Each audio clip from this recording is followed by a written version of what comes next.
Hello and welcome to this special episode of Pace Digitek presents Store and Power, India's Energy Leap, partnered by ET Now. Today, we're in conversation with two remarkable leaders behind Pace Digitek, a company that has just made a stellar debut on the stock exchanges. From pioneering breakthroughs in energy and telecom to driving India's infrastructure transformation, Pace Digitek's journey is a story of vision, resilience and evolution. Now, we are joined by Mr. Venugopal Rao. He's the visionary founder and managing director who built Pace Digitek from the ground up. And we also have with us Mr. Rajiv Madisetti. He's the director with the company who represents the next generation of leadership, carrying this vision forward into a new era of growth and innovation. Gentlemen, first up, congratulations on the successful listing of Pace Digitek on the stock exchanges. Mr. Rao, I'll start off with you first. What does this milestone mean to you? What are the implications of this? Yeah, thank you very much.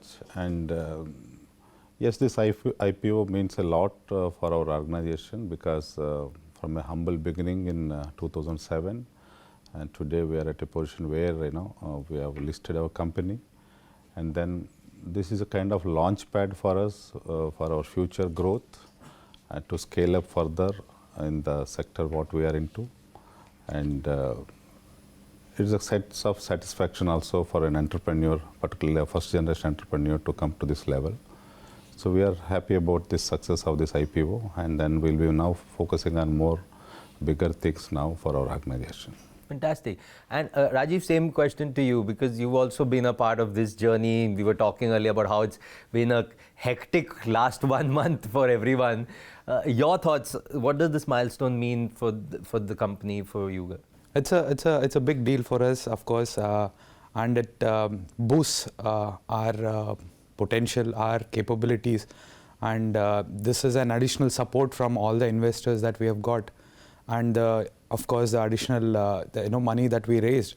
It is helping us support for our plans and our future for the company. Absolutely, so very important, and it's an exciting sector. We'll talk about that. But Mr. Rao, what do you think resonated with the IPO? What do you think resonated most with the investors? What clicked, do you think?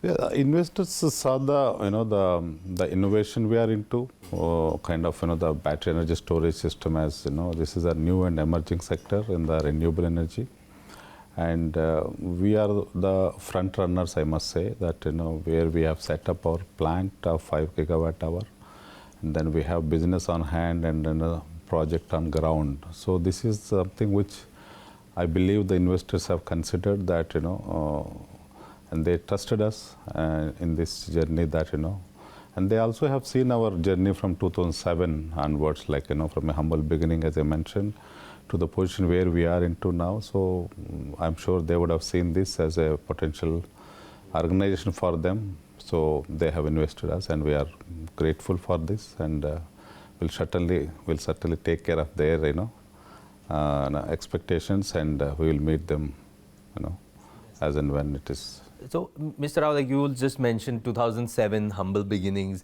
Yeah. From then to now, any key moments in your leadership journey along the way? What were some of the key highlights? See, when we started, it was a kind of the simple vision with which we have started, and but then we were ambitious at that point of time as well. So whatever we were doing, we were trying to scale up in that activity.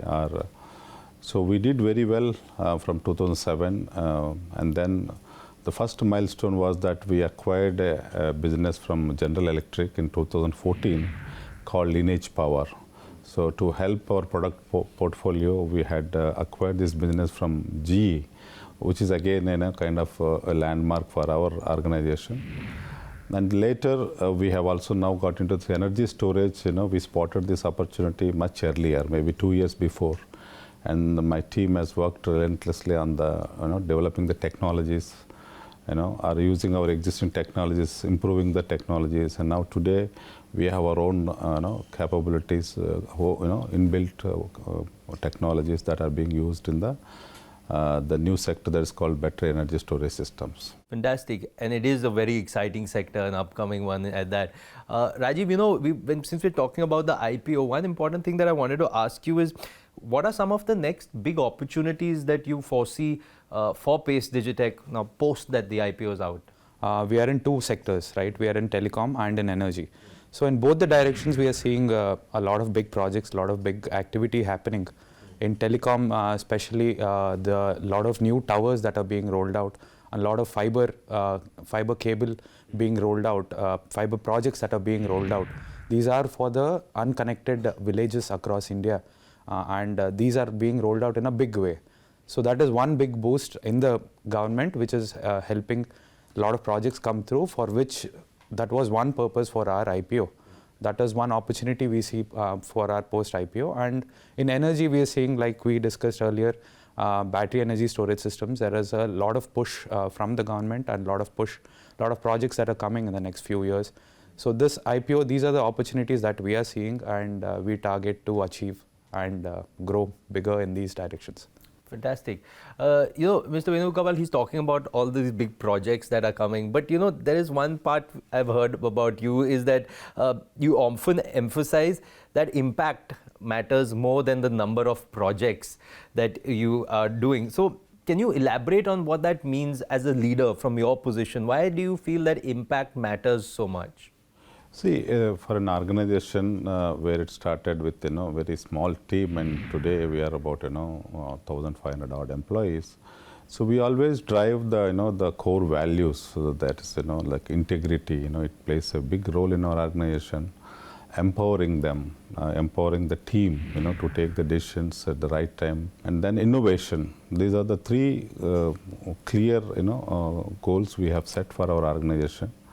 And then the team works continuously on improving on these three goals, and that's how we achieve it. Otherwise, for a first generation entrepreneur company, it's not that easy to penetrate into the big businesses. So, but then with the grit of the hard work from the teams, and then empowering those teams, have always helped me as a leader, so that the organization is growing as well as the team is growing. So one thing that I understand, and from your journey, like you mentioned, you're a first generation entrepreneur. So of course the climb or the path has been tougher.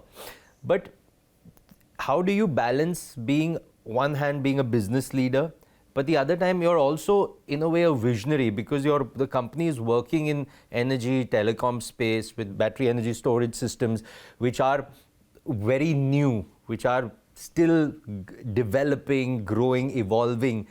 How do you balance this, being a business leader while also being a visionary thought leader in the sector? So this is a challenge for our kind of organization, where you need to keep on performing on a quarter to quarter and year to year basis. At the same time, you have to also look at the future. That's the vision, what you say, that what is going to happen in the next 3 years in our sector, and are we going to be there or not? So that is also very important. So we try to, particularly I keep working on this, the long-term and mid-term plans, while the team is taking care of the business that is on hand. So we try to balance these two in such a way that we do have a pipeline that is created. Our vision or our targets are very clear for the next 3 to 5 years always. We mention, we try to work on that way. Absolutely, Mr. Venugopal, because it's so tricky to have, say, one eye on the immediate while one eye towards the long-term vision. And Rajiv, I'll come to you on this part, because how are you in these spaces of telecom, energy, how are you preparing the company to stay ahead in the next 5 years, in the next decade? Because let's be honest, there'll be a lot of changes also happening in this space, because the innovation is happening, almost daily. Right. So, like you said earlier, right, BESS is a fairly new topic or a new platform that everyone's talking about, but there's still, people still don't know what it is. We know this battery technology from the last 10 years because we have been using these batteries in the telecom industry. So, on technology know-how, we are much ahead. While people are yet to, understand what is battery technology, we can say that we are already into it and we've been developing on it. The important part, I think, is that the continuous development, the continuous innovation to keep that process also going. Right.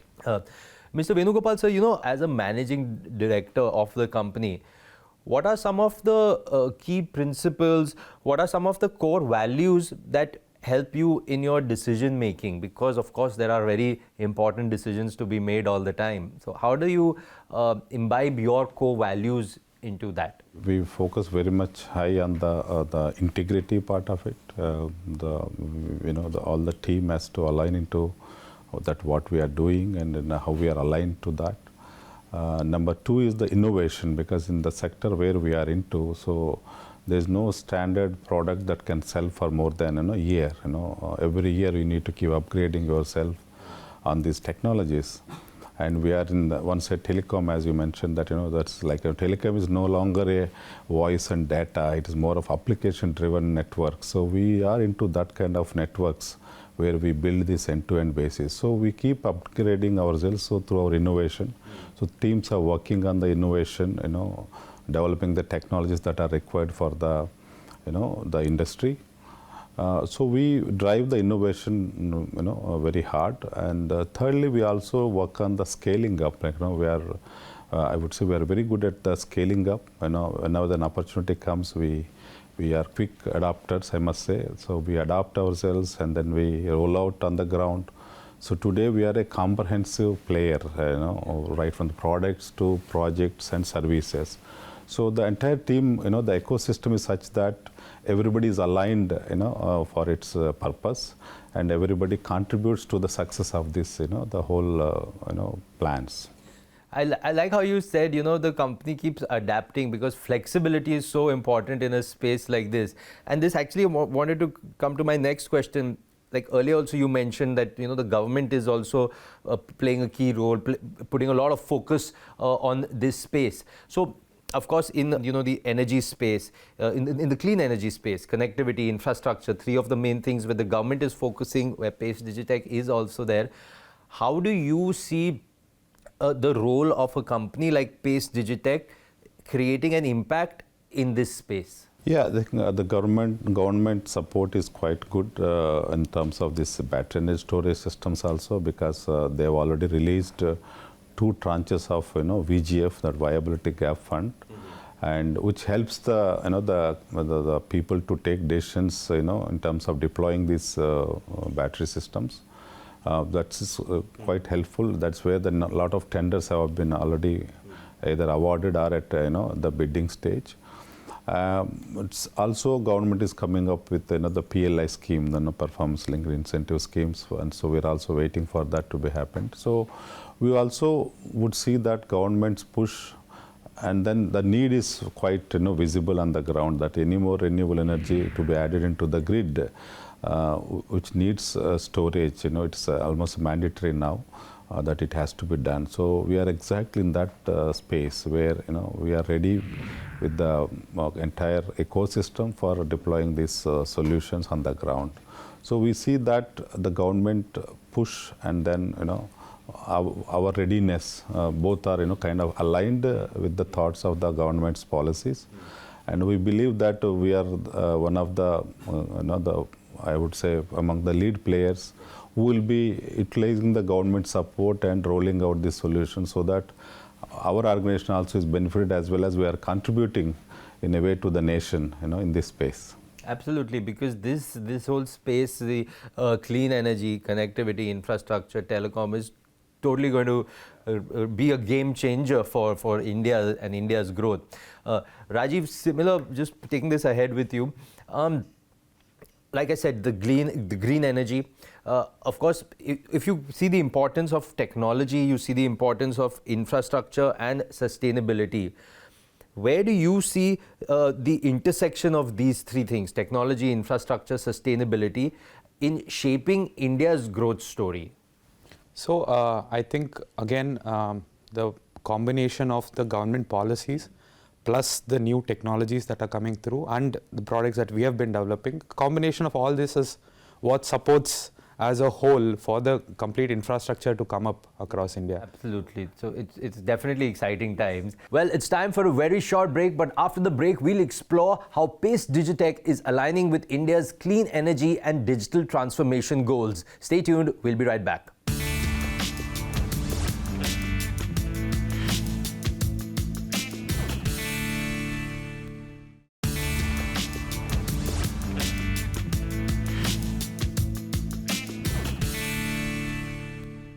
Welcome back to Pace Digitek presents Store and Power, India's Energy Leap, partnered by ET Now. We're in conversation with Mr. Venugopal Rao and Mr. Rajiv Madhisetti from Pace Digitek, and we're exploring the company's vision for India's energy and digital future.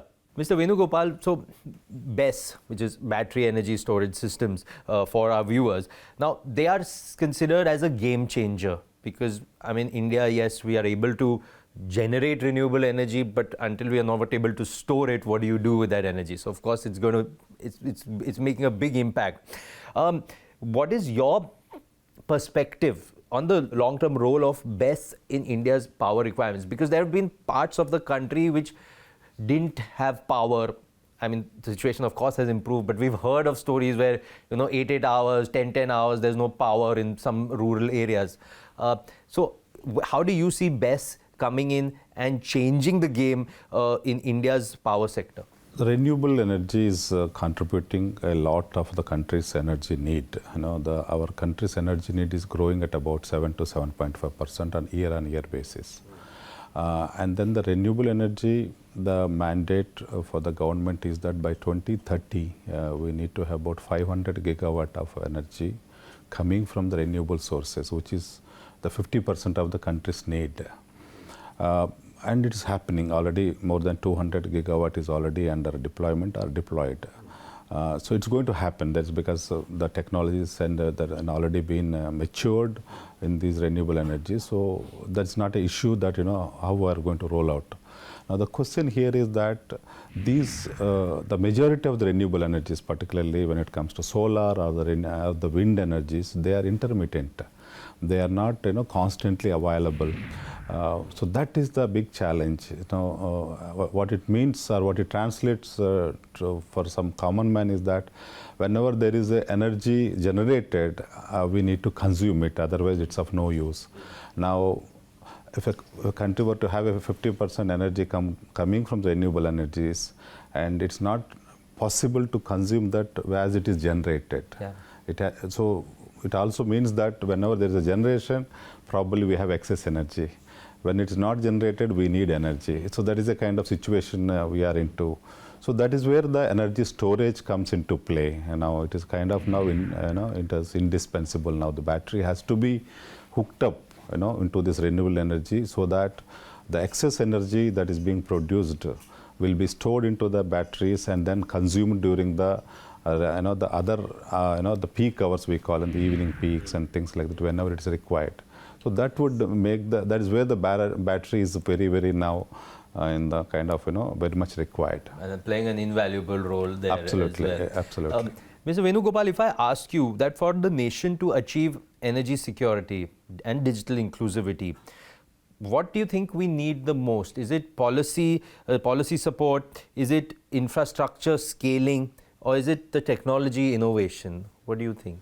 See, it is a combination of both. Like, the government policy has to be supported like, the industry. Like if you take the example of this, the solar industry, the earlier the imported, particularly from China, these products are being imported, and so the local manufacturing was getting impacted.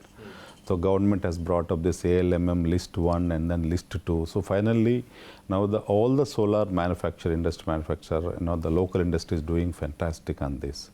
So we also believe that the battery storage also will be aligned into that kind of policy support from the government, which I'm sure government is working on that. And also innovation, because the homegrown products also have to meet the international standards, which I think all of us are striving to achieve that. And I think both have to go hand in hand. Government is supporting it as part of this Atmanirbhar Bharat. Yes. Or Make in India is a big push now. So we are all trying to, one side we are trying to grab these opportunities and make use of the policy support in such a way that the industry is developing, and so that we have employment generated and we have the local technologies that are serving. So I think it's a kind of all in all a good situation, I must say. Absolutely. And Rajiv, just taking this point ahead with you, because Mr. Venugopal mentioned about Atmanirbharta, and that is definitely a pet project of the government, Make in India, Atmanirbharta. And how do you see, what role can Pace Digitek play in strengthening India's self-reliance in this space? So at Pace Digitek, we've always believed in backward integration. So what we do is every project that we take, either in telecom or in energy, we make sure that some bit of our product is in the project, some part of our in-house execution team is in that project, and our services team is in that project. So we try to bring in all our capabilities into one project and not have, say, dependency on another third party, say, for the product or for any of the services. We don't try to rely on we try to maximize our own teams working on the project. So that's how we see ourselves as part of the the Atmanirbhar plan, where we are self-reliant and we have our in-house team working end to end. So backward integration is all the way our motto in all our projects. Interesting. That's actually, and of course, it's a very important part, and of course, just adding to the long-term vision of self-reliance also. Mr. Venugopal, like we've already discussed, the government has been pushing towards renewable energy, towards digital connectivity, and they've got a number of initiatives. Digital India has been done, the National Infrastructure Pipeline. These are all changing the game, shaping the future of this country. How do you feel that Pace Digitek, how do you see it aligning with these national priorities? Yeah, we are quite aligned in a way that that Make in India, we are fully aligned in such a way that, like, suppose now on the BESS itself, we have the manufacturing. As the industry has just begun, the sector has just begun, but we are also ready with Make in India concept, that where we manufacture the products. And rather than importing, from the China wants to dump their finished products in India, but then somebody like us are ready in India, so we would like to contribute that Make in India concept, that we also are manufacturing in India, not just being dumped with the finished products from outside the country. So we work on that. Fantastic. Well, we're just about out of time, but one last question to both of you. Rajiv, if you could just give me a sense, maybe next time you and me are chatting in the next, maybe next 5 years or something like that, what would we be talking about? What are your thoughts on that? And then Mr. Venugopal, I'll come to you also as to what would be your message that you would like to give to the viewers, to your team also who is watching this. So first, Rajiv, if you could just share your thoughts. So I think we'll be much more into renewable energy and more renewable energy storage, more cleaner energy across India, and hopefully we will be part of a good amount of rollouts in that space. And in telecom, I see more connected living across India, more digital environment across India, and probably 5G, 6G. Let us see where the connectivity would go. Fantastic, superb. Yeah, Mr. Venugopal, your thoughts, your last message to the viewers. Yeah, I think the two sectors we are into are quite encouraging in terms of the growth and the potential, and we keep working on that to develop our technologies and innovation we'll be driving through. And also this IPO is just a launching pad for us, and the best of Pace Digitek is yet to come. Fantastic. Thank you so much, Mr. Venugopal. Thank you, Rajiv, for your time. It was great to hear so much about Pace Digitek, and we wish you all the very best for the way ahead. Ladies and gentlemen, that's all on this very special episode, and we wish the team at Pace Digitek continued success as they power India's energy and digital future. Thank you so much for watching Pace Digitek presents Store and Power India's Energy Leap, partnered by ET Now.